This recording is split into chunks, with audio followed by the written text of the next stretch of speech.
Mshahara ni mbegu. Mshahara ni mtaji. Unafanya kazi, unaajiriwa ili upate mtaji wa kuweza kufanya kitu chako wewe mwenyewe. Kwa mimi navyoona, hiyo ndiyo definition ya kuajiriwa.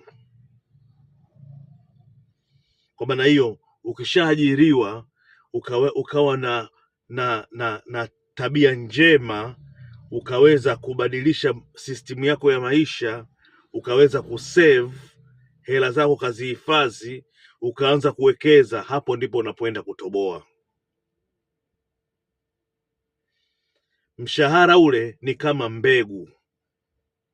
Je, mbegu usipoipanda na kuimwagilia,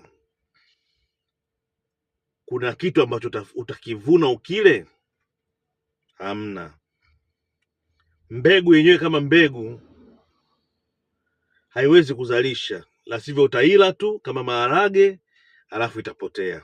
Lakini ukitaka upate maharage mengi zaidi, basi ile mbegu ile izalishe, ichimbie chini, iwekee maji, mbolea, ili iweze kutoa mbegu nyingi zaidi, upate nyingine za kula.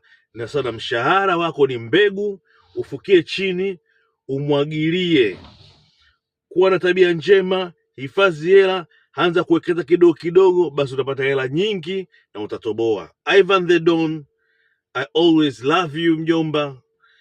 Share na wengine, subscribe kama moja subscribe, ni follow kama moja ni follow. Nondo. Bye bye.